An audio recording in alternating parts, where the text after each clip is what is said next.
Good evening from Cape Town in South Africa. I'm your host, Bridgetti Banda, and I'm in conversation this evening with Dr. Anthony Turton, who is a water strategist. He's trained in decision-making under conditions of uncertainty and risk as a political scientist with 25 years of strategic level. So Turton also specializes in water resource management at corporate, national, and regional level, and his role is to integrate specialists from science, engineering, and technology with policy and strategy. He pioneered the concept of water as a corporate risk, along with development of methodologies to assess that risk, including an integrated water management plan supported by policy, strategy, and KPI. So why are we here? We're here because we are hurtling towards day zero as part of the water crisis in the Western Cape. In this last week, we've seen a lot going on in the media. We've heard from the minister, we've heard from local government, and there's been a lot of conversation around this. And one thing that I have noted from all the conversations is that every single conversation has started with the words that we don't want to point fingers. And yet every single time it does happen, the person saying they don't want to point fingers or the department saying they don't want to point fingers, they actually end up pointing fingers. How does this affect us as citizens in Cape Town? There seems to be a very uneasy feeling going around. Today, for example, we had a protest march in the city centre. We're getting various reports of people going to the supermarkets, finding empty shelves. As soon as they unpack water or any water-related or water resilience products, those products are gone. Anthony, what is this telling us all? I think, okay, I'm putting my hat on now as a former intelligence specialist, understanding water as a national security risk. So it's with that bias that I will now come to the table. I think it's telling us that people are acting pretty much in the terms of self-help. They're looking after their own interests. And they're not yet organized into coherent groups, although there are quite a lot of different independent organizational processes taking place out there. And you find that some of these organizational processes are working at odds against each other. So I think to answer your question, what you're seeing is the early phase of self-help. And self-help is just another nice word for what will eventually evolve into vigilante action, where in effect people have lost faith in the state. They've lost faith in government. They've lost faith in their political leadership. And because of that, they are marching around almost leaderless, almost aimless, not quite bewildered, not quite understanding what it is that they interpret. And let me just tell you a story that will maybe help you to understand this. I happened to find myself in London on the day that 9/11 happened. And I had two meetings that morning. One was in Difford, the British Development Agency office, and another one was in the Shell office building. And while I was in the Difford meeting, the telephone rang, and the person chairing the meeting said that his daughter just phoned and said that somebody had just flown an aeroplane into a building in New York. And then he said, oh, well, that's strange, poor people, and the meeting carried on. But there was a little bit of an air of unease, and then you could hear in the background. You could start hearing the sirens going off, and you could hear suddenly a different thing was happening out there in London. And at the end of this meeting, I walked. At that point, only one aeroplane had flown into the building, and we assumed it was a light aircraft, and we presumed it was an accident. And then on my way from the Difford office to Shell, it was a strange, surreal experience. There were sirens going. There were people walking around hurriedly. I didn't know what had happened at that point in time yet. I didn't have access to a TV in those days. Cell phones weren't that used, in widespread use. By the time I got myself to the Shell building, people were streaming out of the building, and I was trying to go in because I was working on the Shell scenario planning team at the time. And I was fighting my way against this overwhelming flood of people coming out. And eventually I made my way through great effort to the front desk. And I said, I'm here to meet a certain person, schedule me. They said, no, the building's being evacuated. Anthony, sorry, can I interrupt you for a moment? The sound is not coming through well. Someone has advised us. Can I ask you in your browser, can you just do a refresh of the screen, and that should sort it out? How do I do it? How do I do a screen refresh? On the top where you are now, just refresh your browser, and that'll fix the sound.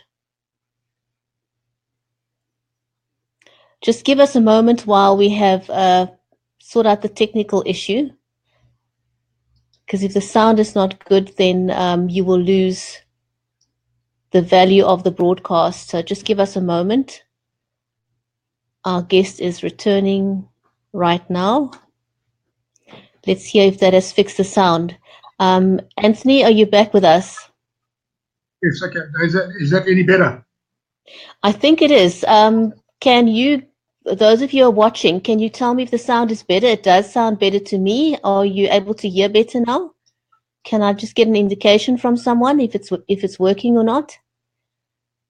I think it's better. I think you can go ahead because I can hear you much clearer now. Okay. So the point is that at that point in time, within the space of an hour, maybe suddenly a new reality started becoming evident. And that new reality was so far removed from anything that anyone in that place had ever thought about before that it was so surreal. And now eventually they canceled the meeting in Shell, and I then made my way to a colleague of mine who was a professor at King's College, War Studies Department. And we were sitting there talking, and he asked me, what do I think has just happened? And I said, I dropped it away, just out of the top of my head. I said, I think it's Al-Qaeda. And within 2 minutes of me saying that, the telephone rang. It was BBC, and they asked my colleague, who's a professor of war studies, "What do you think it is?" And he said, "I think it's Al Qaeda." And the important thing that I'm telling you now is that the cognitive ability of the individual in the street to understand what it is that is happening just doesn't exist because it's never happened before. So therefore, people, to answer your question, a long and nebulous answer, but to answer your question, people don't actually know what's going on, and therefore they are bewildered, and therefore they need strong leadership.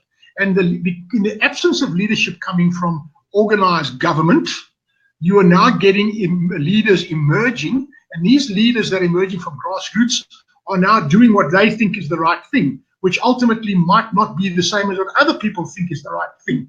And ultimately you start getting these clashing things. And that's when it starts becoming chaotic, and it starts doing that very, very rapidly.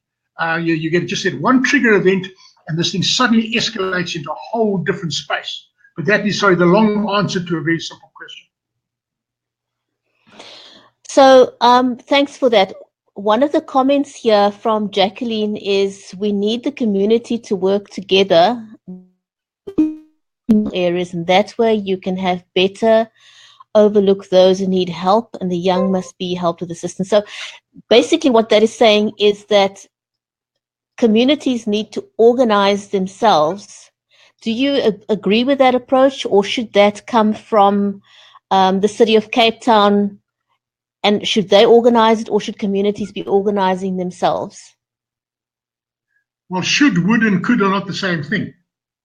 In an ideal world, you would have proper leadership, and you would have a proper coordinated plan of action coming from people that understand the situation, that realize that actually this is a changed set of scenarios.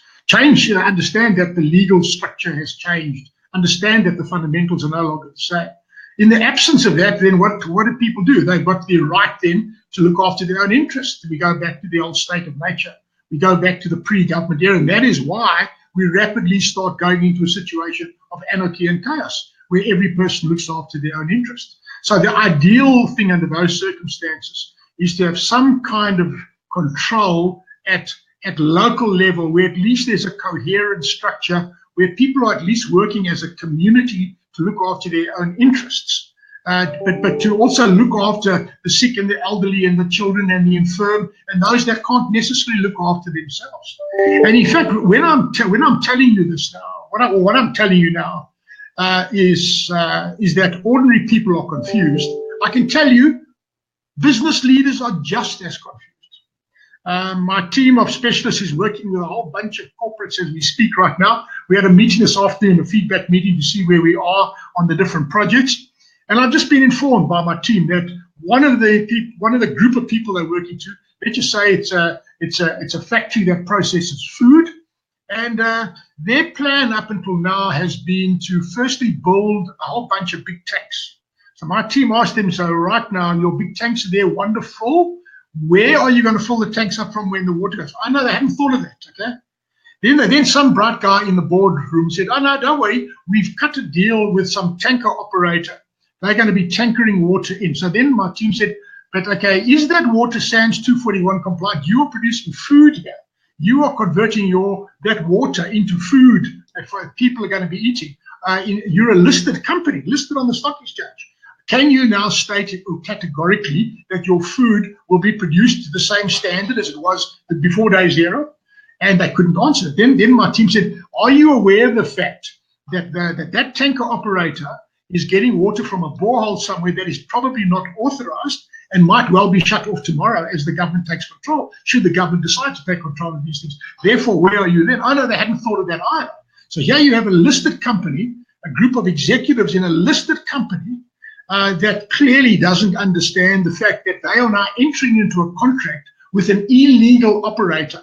They are breaking all of the rules of the Johannesburg Stock Exchange, for example. So it's across the board. It's not just ordinary people.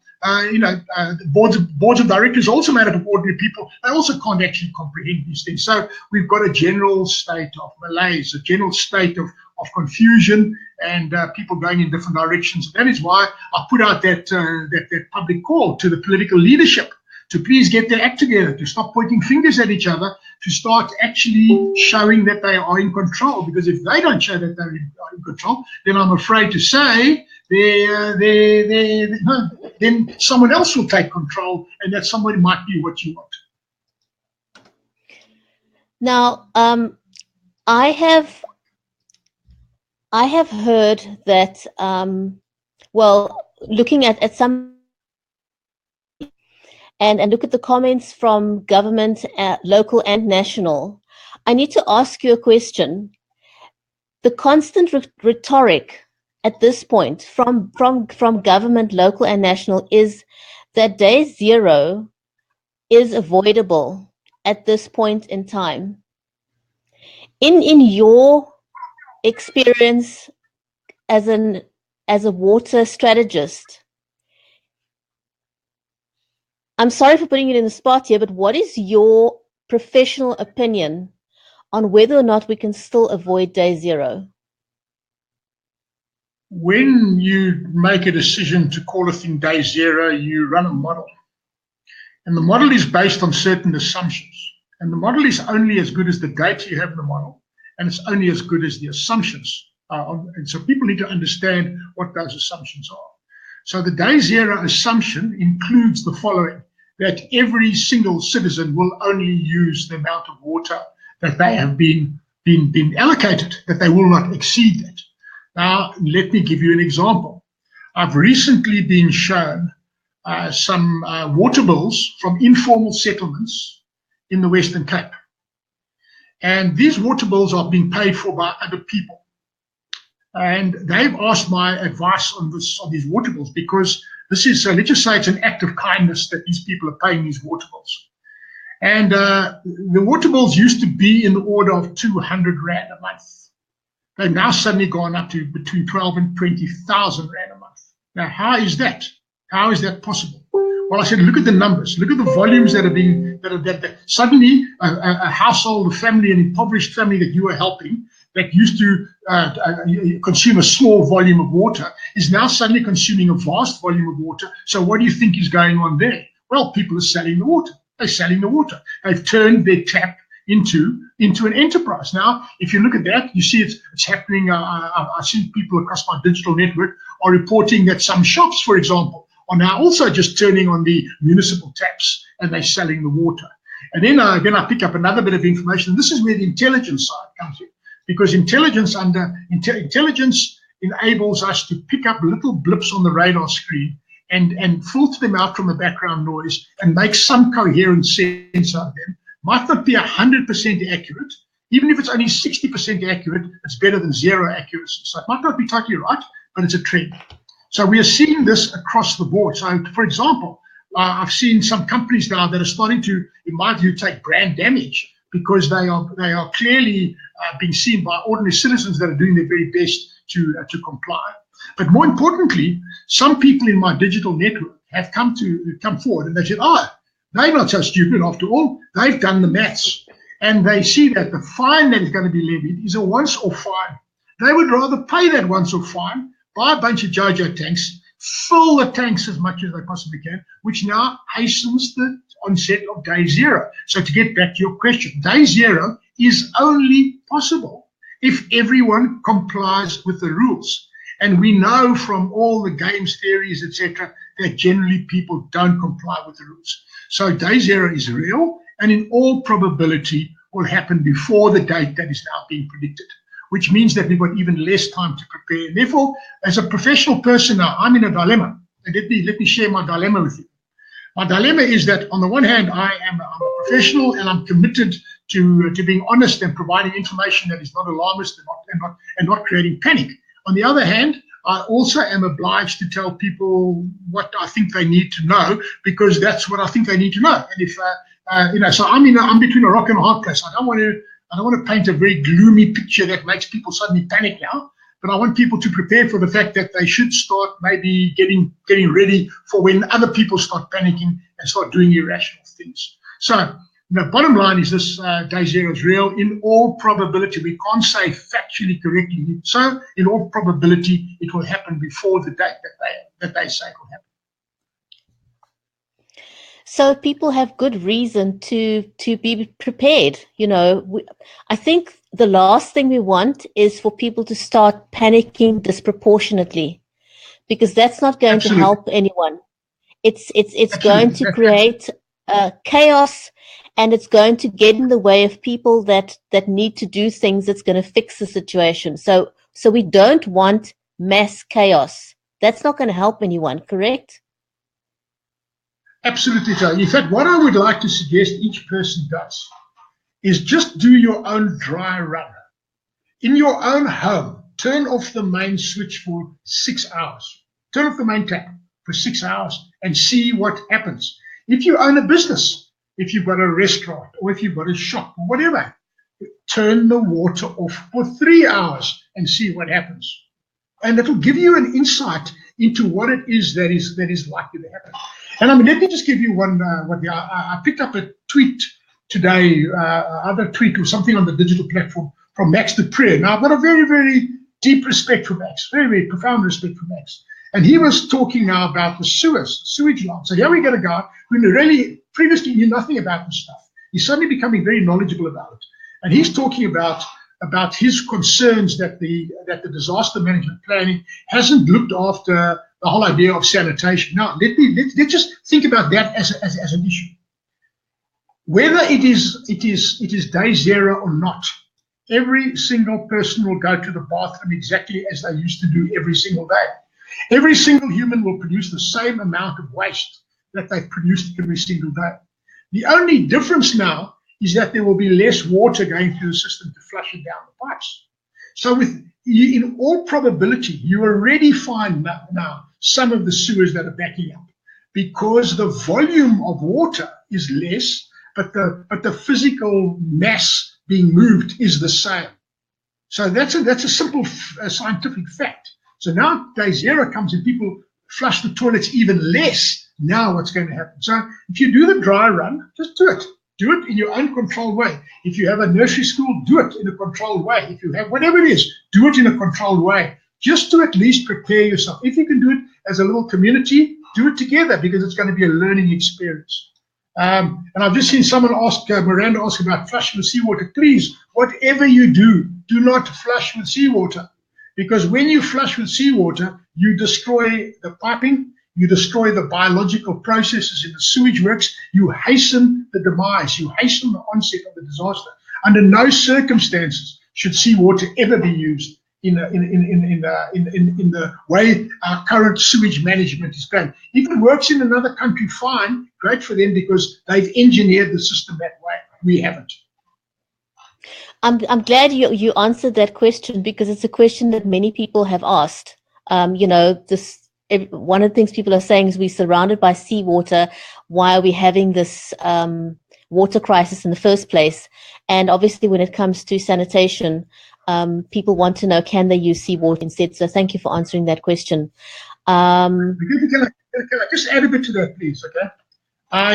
You know, on your broadcast before, I've mentioned to you, and I would like to reiterate again now, that Day Zero hasn't yet happened in Cape Town, but it has happened elsewhere. And where it has happened, that I know quite a bit about, is in the place called Ugu, the Port Shepstone area of KwaZulu-Natal, KZN. And if you go into the sort of historic build-up to Day Zero in KZN, what happened was the big drought came, and in the particular case of Port Shepstone, the water supply system comes off the Umzimkhulu River that doesn't have a dam on it. So the water is a little bit upstream, a little bit inland of the estuary. And because there was no fresh water coming because of the drought, salt water moved backwards up the estuary, and the pumps started pumping salt water.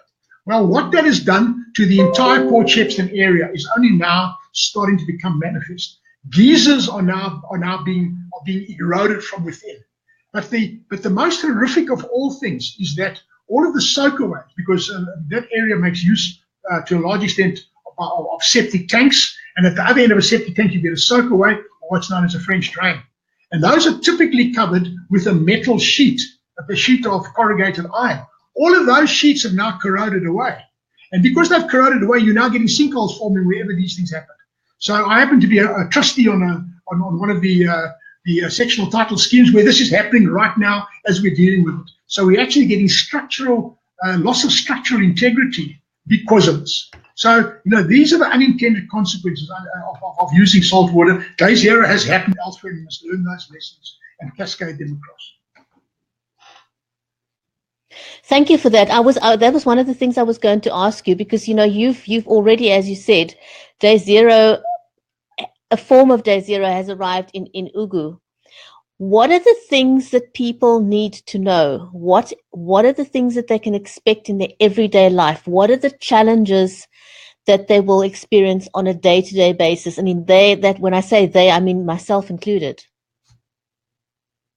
Well, whatever you use water for is going to be affected. And I've seen, once again, going back to the digital platforms that we have at our disposal, I've seen some clever guys put out a little video clip now about I think a 1 liter bottle that he's put a little hole in the bottom of the bottle, and he put a drinking straw there, and just by squeezing this little bottle, you get a small little amount of water out, enough to wash your hands, and in so doing you save a vast amount of water. So you're going to start getting all of these innovations that are happening.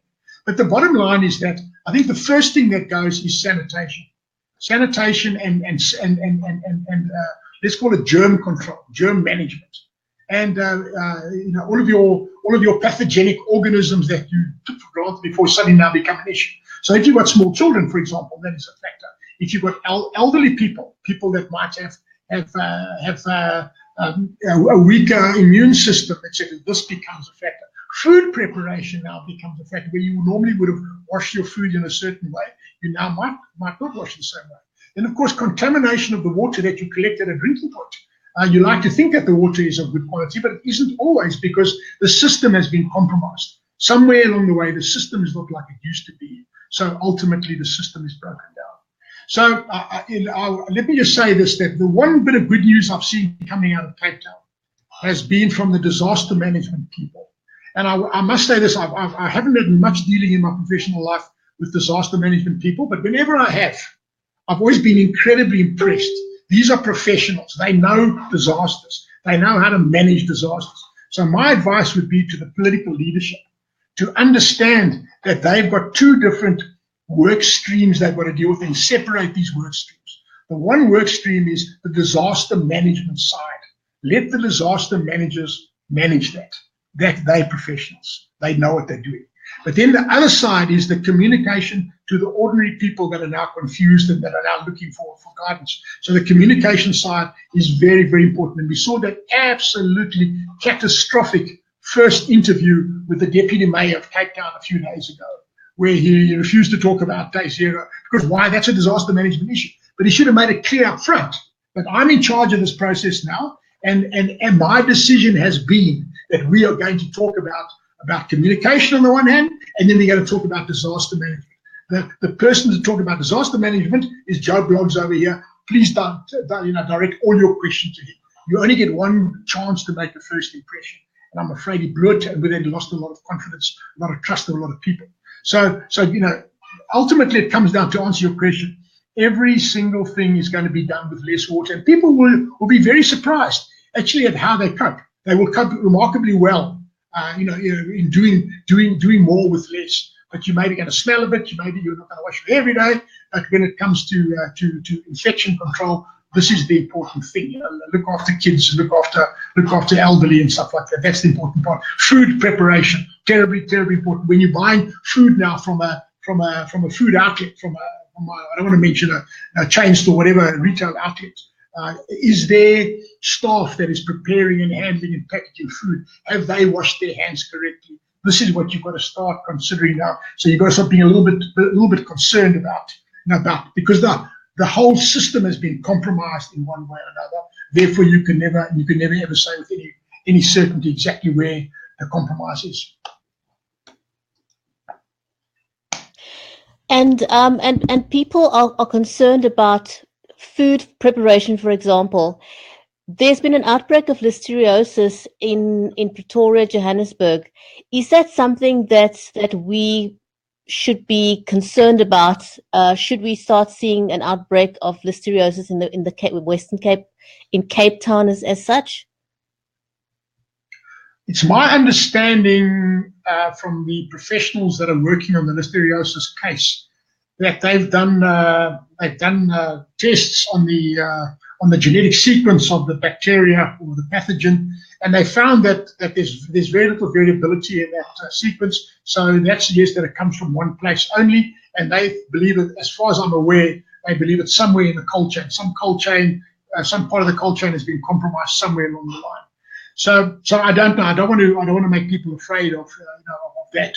But whether it's listeriosis or anything else, I think it is not improbable that we're going to start seeing that. And the most probable culprit would be E. coli infection, because you've got staff working in a hamburger shop or staff working in a butchery. They go to the bathroom, they're unable to wash their hands afterwards, and now you start getting coliform bacteria coming back in the hands, going back into the food. So that is the most likely, the most probable source of infection. And the good news is that is quite easy to treat, provided you catch it early on. It could be something worse than that, and I don't want to speculate on that. It will just make people more afraid than they should be. And then another question that I'd like to ask you is, the city has indicated that the water will remain on in the CBDs and in the main industrial areas, but there's a lot of businesses that operate outside of those areas. Are there any strategies that they can employ to keep going without water? What plans can they make to keep operational? I've had a team of professionals that have been working with a lot of companies in the last 2 years, because we've seen this coming, and we've been working with various company CEOs, etc., to get this across. So we've got a fairly good understanding of how it looks. In fact, we've developed a methodology that enables people to assess their own risk, because given that it's not within their cognitive framework, and no one has actually thought about these things before. So with our experience, we help people to go through that particular risk assessment profile, and very quickly they realize, I hadn't thought of that. But the good thing about any risk, once you know about the risk and it's identified and it's on a register, it's a line item on a register, you can assign a KPI to it, and you can assign someone to be responsible for it, and more importantly, you can develop a mitigation strategy. So it all depends on what your business is. No two businesses are the same, so it's very difficult to give a generic answer. But personally, I cannot see even your central, your CBD and your industrial areas. I cannot see them carrying on business as usual because the supply is going to be erratic, and it's not going to. The assumption there is that the supply will be steady and will be constant. I don't believe it will be. So I think they're in for a rude surprise as well. So in science, we have this thing called the precautionary principle, and this is what I would urge everyone in any business position, a leadership position, to apply.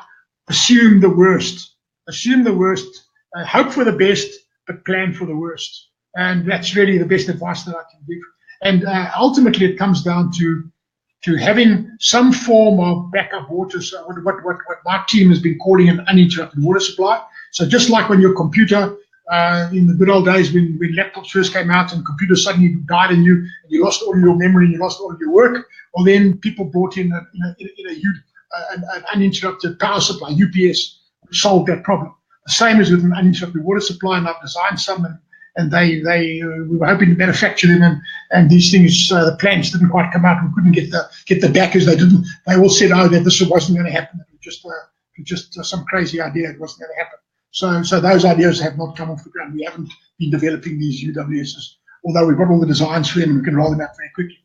So this is what I think people need. They need an uninterrupted water supply with an alternative supply of water other than the mains. And that could be a borehole, it could be grey water harvesting, it could be runoff from your roof, it could be any other, even down to swimming pool water, for example. Rather use swimming pool water to flush a toilet than use seawater to flush a toilet.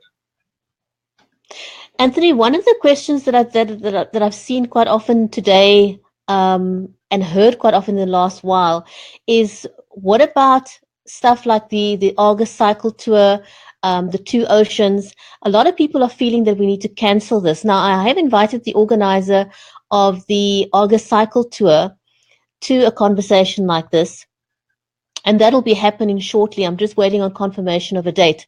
But just very briefly, should we be cancelling all economic activity and tourism like the Argus Cycle Tour and the Two Oceans? What's your opinion on that? Look, I think let's leave that to those people to act. You know, they've thought it through. In my professional life in the past, I had quite a big standoff with the people that are organising the Mid-Mile because of the cyanobacteria pollution in the Mid-Mile Dam. They accused me of destroying the event because I was making people afraid of microcystin toxins. And I said to them, well, prove that there is no microcystin in the water. They couldn't do that. So I've learned a lesson from that. I'm not going to say anything about it. Leave it up to the organisers, because ultimately there's legal liability that the organisers will have. And they have to understand their liability, and they have to make decisions. There's financial liability. There are all kinds of liabilities that they will have to deal with. So let me just defer it rather to them. On the one hand, we want business to carry on as usual. We want life to carry on because we don't want to just stop our existence. But on the other hand, we have to realize that that these things need water. They need some level of organisation that might not be there that day. So let me just defer to them. 100%. I know that they have made provision for that, but as you said, we will pose that question to them. There's a question here from Tony, or a statement. He says, with many households stockpiling from municipal supply in advance of day zero, what is your advice for households who don't want to collectively accelerate day zero? That is a great question, and it's a moral question, a moral dilemma. And in games theory, they call it the prisoner's dilemma. And the prisoner's dilemma, it's a mathematical game that you can play about that very same issue. And what you find initially is that the one prisoner will always shock the other prisoners. It will always stab the other prisoner in the back because I think they're going to get ahead until you've played the game a few iterations. Then you realize that only by cooperating can you get through this. So if we apply games theory to this, it suggests that those people that are law-abiding and that are really conscientious, like this gentleman is, are ultimately, in all probability, statistically going to come off worse off than those who are looking after their own interests. but collectively everyone is worse off because nobody is cooperating. So the lessons from game theory is that people should cooperate up front. And the more you can cooperate, that's where you get to one of the earlier questions you asked me about coordination as a community. If you can get that level of community organization going, I think that is going to enhance the probability of the rather dismal outcome that games theory tells us, to avert that from happening. And one more question from the audience here is: what about agriculture? What effect will this have on our agricultural sector? Well, okay, there are two parts to that question. The one part of the question is that agriculture is fed from a different source of water. So at national level, agriculture gets a certain allocation, and the domestic and commercial sector gets different allocations. So I know there's been a lot of emotional finger pointing, etc., at agriculture, etc., but they've been given a certain allocation, which is their legal right. We're getting to the legal challenge now. On the legal side of it, they've got what they're legally entitled to. In fact, it's been cut back because the assurance of supply is a flexible one. So when you come to the law in these things, the law is a very blunt instrument, and the law might not apparently appear to the individual to be just or fair, because they'll say, but what about people when farmers are getting water? The other part of that is that. Sorry, I lost my train of thought. Okay, just come back with the question again. The question was the impact on the agricultural sector. How do they move forward? How do we sustain that industry? Well, okay. So the impact on the sector itself is incredibly profound. If you happen to be, for example, a wine farmer, and it's my understanding that a typical vine takes 7 years to mature. So, and if you have a serious drought, you wipe out your entire vineyard, well, then you're out of business for 7 years. That's a serious impact. If you are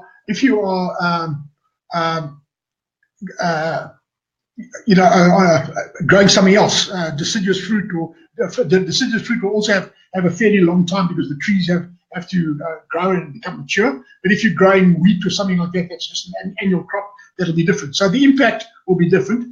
Where the impact will be felt first is on unemployment, where the agricultural sector generally pays relatively low wages for their workers, but they employ a large number of people. And in many cases, they also give those people houses. Now, that's got to change. Okay, so you in all likelihood are going to find an increase in the short term of unemployment, and people now migrating into the cities looking for better opportunities, and only to find that there's less opportunity in the city than there is in the rural areas. So that's I think agriculture is going to be devastated.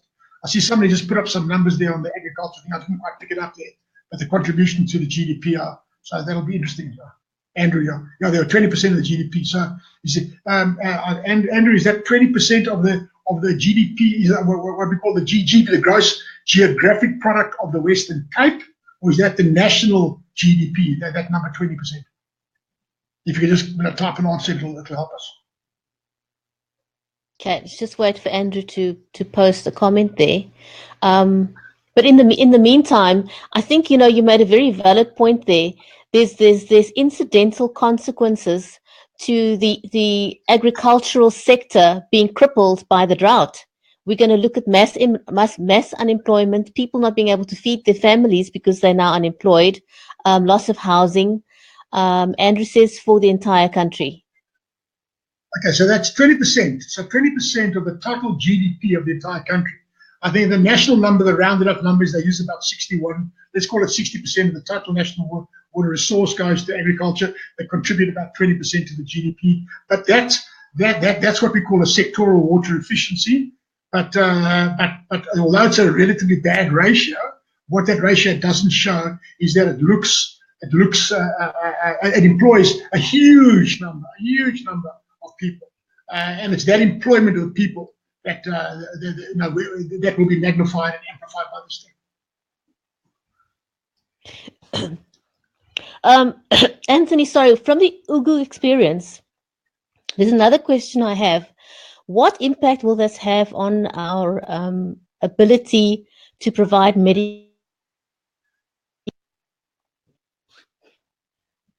Well, in Ugu, there's a place called Murchison Hospital, and Murchison Hospital is a very troubled place, has been for some time, where they're servicing a large area of very poor people that happen to have an exceptionally high level of HIV.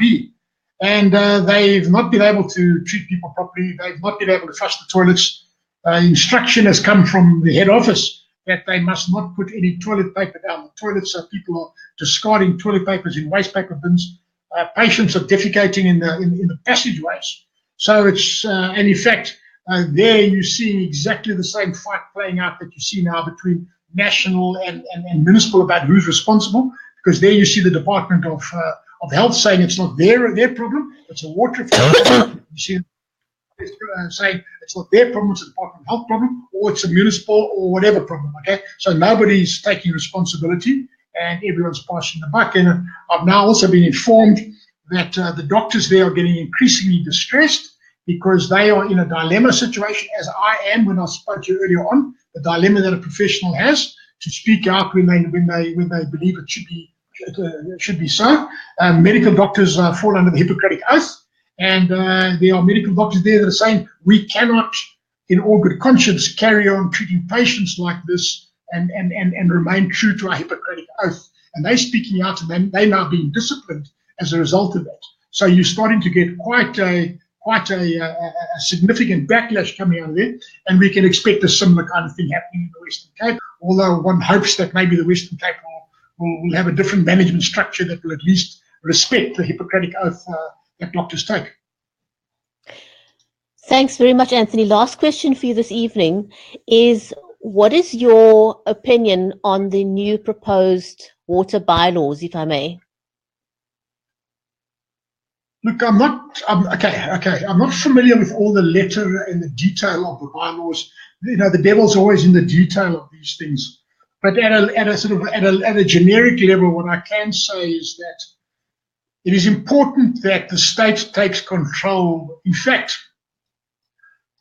maybe we could even argue that the reason why we have this crisis in the first place is because water has been nationalized. If water had not been nationalized in 1998, maybe we would have had a different structure, and therefore we wouldn't have gotten the situation. That's another argument. But at this point in time, water has been nationalized. And because water has been nationalized, nobody owns water. There's no right to water. The only rights to water that exist are what are defined in the National Water Act that has to be reflected in your municipal bylaws as well. And that right is what is called the reserve.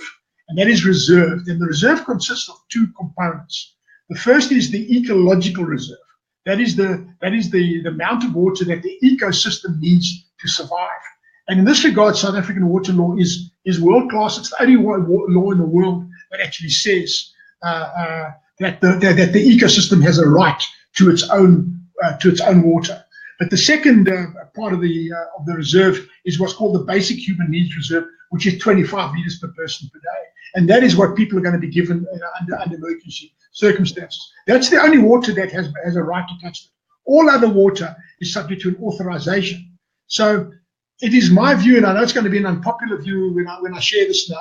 I'm sure people are going to come back right now with hate mail now when I say what I'm going to say. But all the people that have been drilling boreholes willy-nilly like there's no tomorrow, that they are drilling into a common pool resource, and they are draining that common pool resource. I know I spoke recently with Kino Kamis of Talk Radio, of Cape Talk, and he was very concerned that there was some punch-up happening with some local person whose sprinklers were going, and he said, "This is my borehole. To hell with you. I'm doing what I'm allowed. It's my water.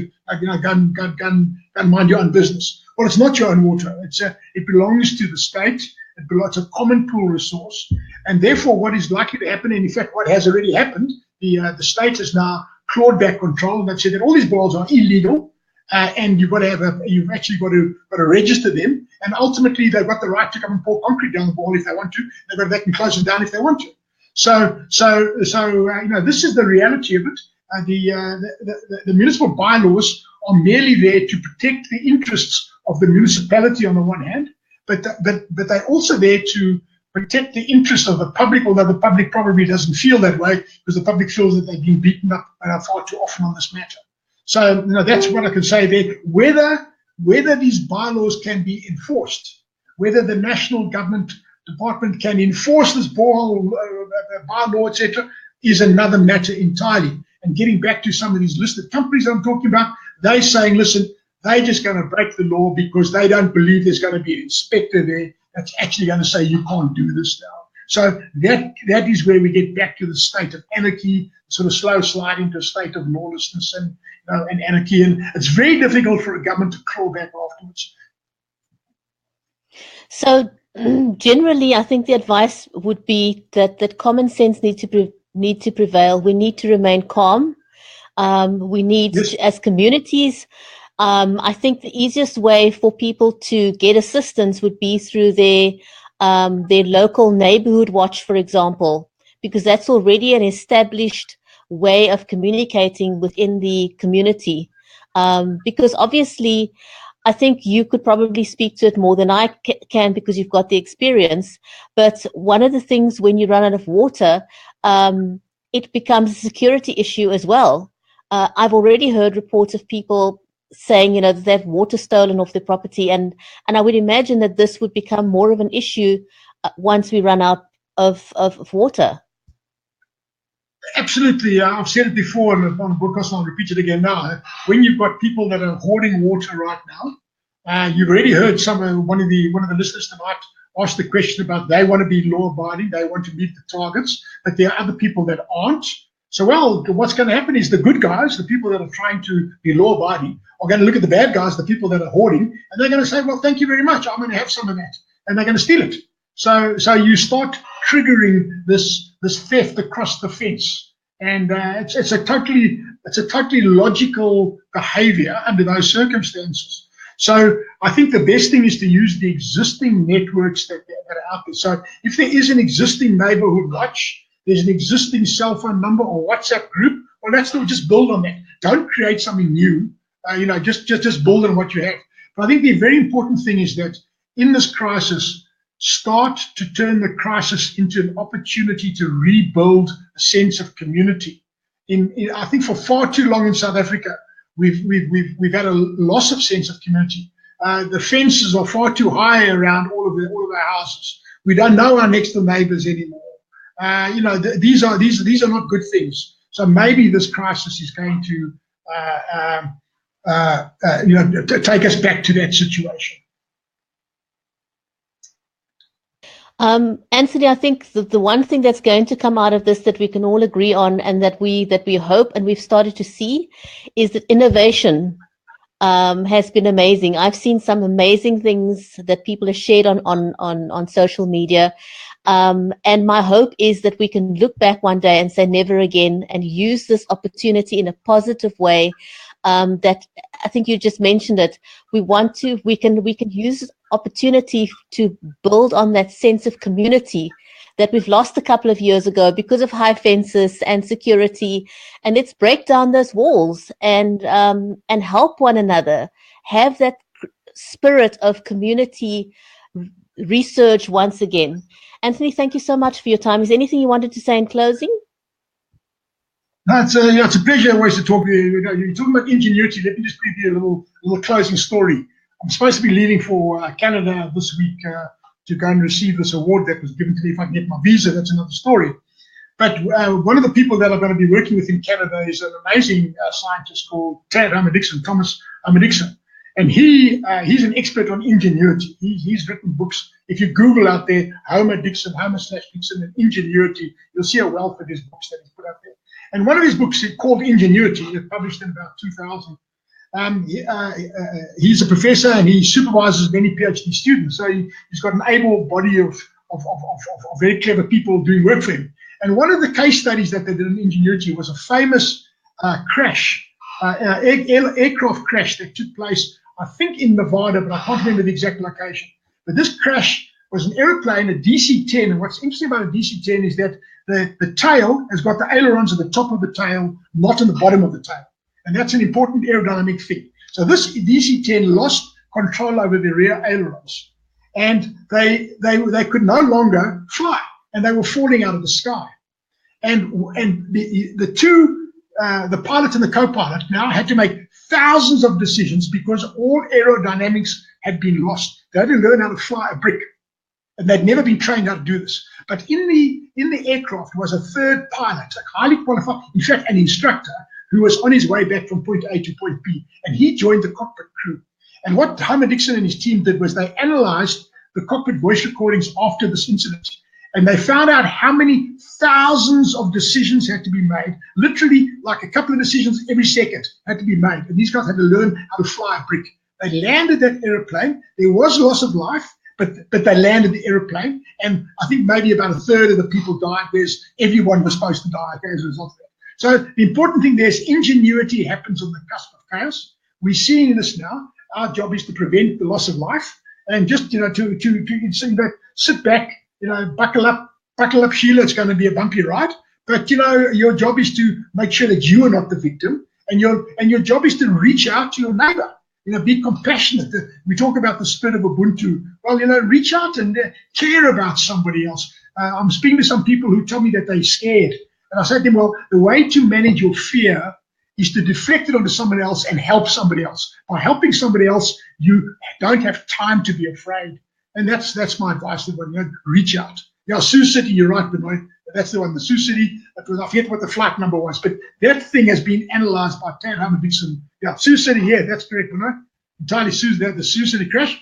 But just Google this Thomas Homer Dixon stuff. He's the guy I'm working with, or one of the people I'm working with in Canada, an amazing guy. And he's come to the conclusion that ingenuity, technical ingenuity, engineering ingenuity, happens as a secondary byproduct of social ingenuity. Social ingenuity is the process whereby you create the enabling environment for technical ingenuity to be unleashed. And my whole analysis, when I write the book eventually on this whole Cape Town crisis, my analysis is ultimately going to be centered on this concept of technical versus social ingenuity. And I'm going to argue there that the Cape Town water crisis is a classic textbook example of the failure of social ingenuity, the failure of the state to create an enabling environment for capital and technology to come and solve a problem on this naive belief that by centralizing everything under the state will provide for everything. And in so doing, it destroys all of the elements needed to create your technical ingenuity. It destroys your scientists, your engineers, your technologists. It cuts them off at the knees. It suppresses them when they talk about things that don't fit in with the ideology. And that's why your states fail at the end of the day. That's kind of the cut and thrust of the book that I'm going to be putting together. Thanks, Anthony. I think one thing we all need to remember is that we've never experienced anything like this. I've lived in Cape Town all my life. It's going to be a brand new experience for all of us. There's no model on which to go with. We're basically flying, but on the seat of our pants here. We're all flying blind. Local governments flying blind, national governments flying blind. It's a first. Anthony, can we just please? Someone's asked that we repeat what you said earlier about seawater in our toilets. I think we've just had a bit of a technical glitch here. Let's see if he comes back. Give us 1 second. Let's see if we can get him back here. No, we seem to have lost him.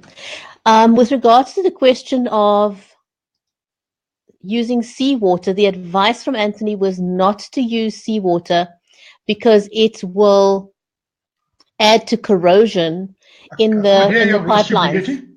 Oh, there we go.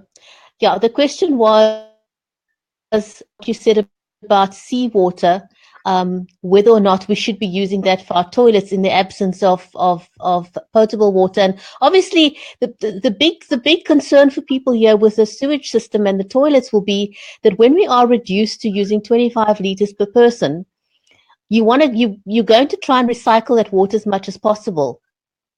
As it is at the moment, with 87 liters of water, there was reasonably enough water to use for the toilets, but we're going down to 50 now, and eventually it'll be 25, and we're going to run out of water.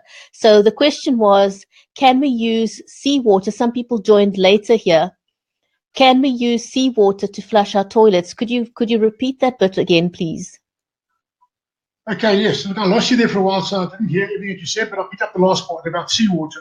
Okay, and the fact that people have joined the conversation later on. What people need to understand is that the management of sewage is an engineered process, and there are different ways of engineering it.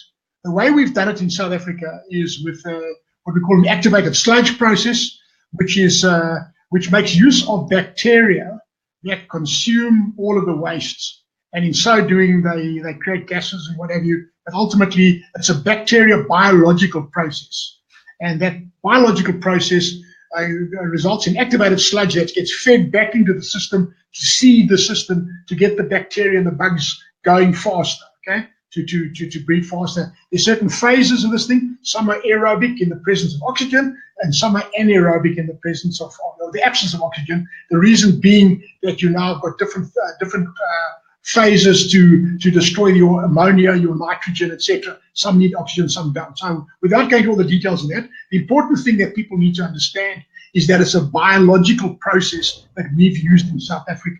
China has got a different process. We have a biological process.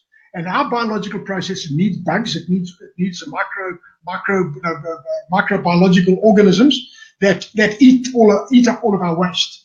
Now, when we flush, for example, antibiotics down the toilet, you destroy the bacteria, or you make bacteria mutate and they become resistant. So the same thing now when you flush salt water down the toilet. Your salt water starts damaging the biological process. It causes the sewage work to cease functioning. And when it ceases functioning, it's a hang of a difficult thing to get the biological process back up. Already they're straining now because the volume of water as a ratio to the volume of solid material being moved has changed already. So already that's a parameter that's out of kilter with the design. The other thing that happens is that all of our piping system in South Africa is not made of stainless steel, so it's not resistant to corrosion. So if you start putting salt water down the system, you start corroding your different parts of the system out. So these are two important engineering design parameters. If they're using seawater in other parts of the world, it's because the system has been designed that way. We don't have that system. Therefore, it is fatal if you use it. It will simply hasten the demise of your infrastructure, and it will cause unintended consequences of catastrophic proportion. Anthony, thanks very much for explaining that, because that is what a lot of people have been saying, that, will they use it in China or they use it in other countries? Why not here? And thank you for that detailed explanation as to why we should not use seawater in our pipeline. Thank you so much for your time. Thank you, everyone who's joined us this evening. Thank you for your questions. If you have any further questions you'd like to ask for another broadcast, please put them in the comments. Please share the broadcast. Thank you very much, everyone, for joining us. Anthony, thank you so much, and good night, everyone. Good night. Thank you very much.